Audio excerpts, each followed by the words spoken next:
Hey, how you guys doing today? Felonious Bitcoin here. Today's video is going to be a little bit different from your normal ranting and raving that you normally get from me. What I'd like to do is share with you guys some information that was leaked from a Canadian government official. It outlines everything that's going to happen in the months and year ahead. Take what I say with a grain of salt because the situation that we're going through is dynamic. It's subject to change. It's possible that some of these things may not happen. However, there are some things that are already starting to happen. So I'm just going to go over with you guys everything that I was given. I got some notes here. So number one, the government will phase in secondary lockdown restrictions on a rolling basis, starting in major metropolitan areas by zone first and expanding outward. Implementation expected in late November of 2020. This has already begun. Number two, rush the acquisition or construction of isolation facilities across every province and territory of Canada. Expected completion December 2020. These will be equivalent of US FEMA camps. Number three, daily new cases of infection-19 will surge beyond the capacity of testing, and an increase of infection-related deaths following the same growth curves are expected by the end of November of 2020. Number four, complete and total secondary lockdown, much stricter than the first and second rolling phase restrictions, expected by the end of December of 2020 and continuing through early 2021. Number five, reform and expansion of the unemployment program to be transitioned into the Universal Basic Income Program, expected by Q1 of 2021, from January 15th to February 1st. Number six, projected infection-19 mutation and or co-infection with secondary virus to be referred to as Infection 21. I can't say the word, but it's going to be called Infection 21, leading to a third wave with a much higher mortality rate and higher rate of infection, expected by February of 2021. Number seven, daily new cases of Infection 21 hospitalizations and Infection 19 and Infection 21 related deaths will exceed medical care facility capacities, expected Q1 through Q2 of 2021. Number eight, enhanced lockdown restrictions, referred to as third lockdown, will be implemented. Travel restrictions will be imposed, including inter-province and intercity travel, expected Q2 of 2021.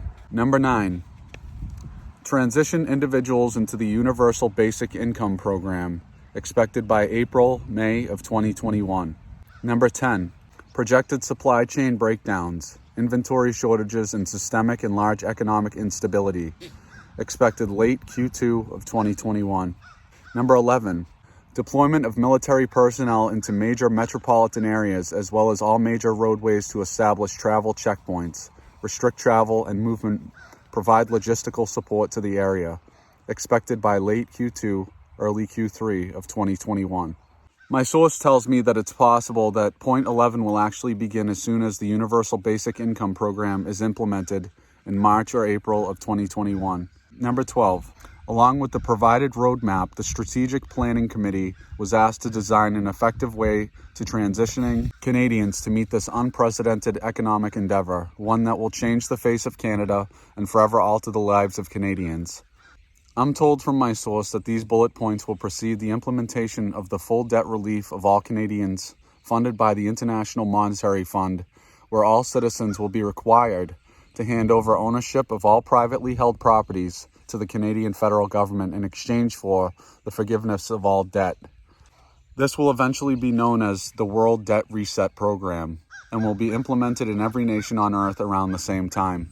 It will be known as the Great Reset. My take on all this is that if this is going to happen in Canada, it's more than likely going to happen everywhere else as well. I don't know if it's all going to happen at the same time. You can go based on what I told you right here in these notes, what's going to happen. So please keep your eyes open. Coordinate with your neighbors if you think anything's going to happen, because it's probably in your best interest to make as many allies in this situation as possible. The citizens will also be required to participate in rounds of Infection 19 and Infection 21 shots.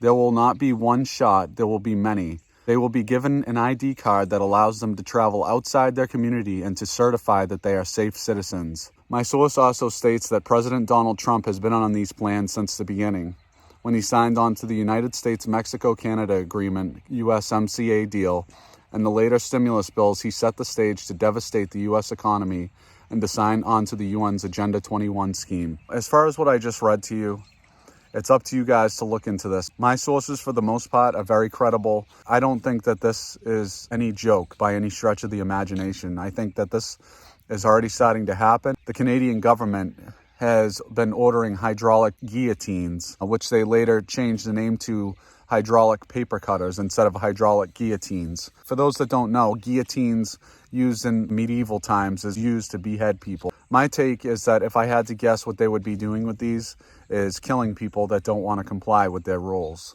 Now, I'd also like to share with you guys a clip that I recorded on my way home from Massachusetts. I had to drive through Louisiana, and while I was driving through Louisiana on the highway, I saw a truck that was transporting military-grade crowd control devices.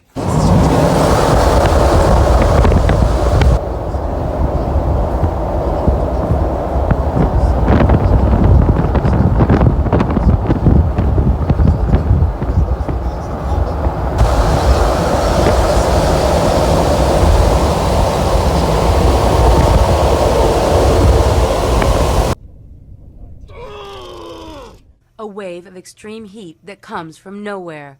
It's one of the US military's newest non-lethal weapons, an electromagnetic beam that emits an odorless, invisible, and silent blast of heat. It felt like opening up an oven door, almost mixed with a sting from about my sternum to my neck. So like you started really feeling it on my neck before I had to kind of instinctually jump out of the way. This weapon, under development for 15 years, has yet to be used in the field. The technology has attracted safety concerns, though the U.S. military says the rays do not penetrate the skin and pose no health risks. If an operator is squeezing the trigger and there's a lot going on and he inadvertently keeps squeezing the trigger, there's an automatic shutoff for 3 seconds. Out of 11,000 exposures on people, only 2 minor injuries have been recorded. The Pentagon has not yet decided whether it will order the active denial system, whose powerful beam can reach up to 1,000 meters. Picture like an invisible searchlight, right? You know what a searchlight looks like? So an invisible searchlight of radio waves going downrange. So it's this big when it starts, and at the end, it's the same size.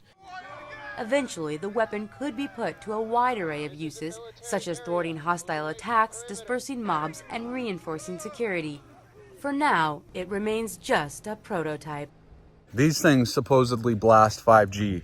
I hope you guys understand that this is pretty serious. I hope you guys are staying safe wherever you're at. I really do, because everything that's going on right now is a complete disaster for everybody in the world. And what better time to take advantage of people than right now? It seems like every government in history has done exactly this. So it's a shame that people seem to think that governments in this case are going to be completely different than they were last time. But guys, with that all being said, I really want to give you guys a big thank you for tuning into my channel today. So if you can, please leave a like on today's video. Please comment down below and subscribe to the channel if you haven't already. I would really appreciate it. And yeah, I'll talk to you guys soon. Take care.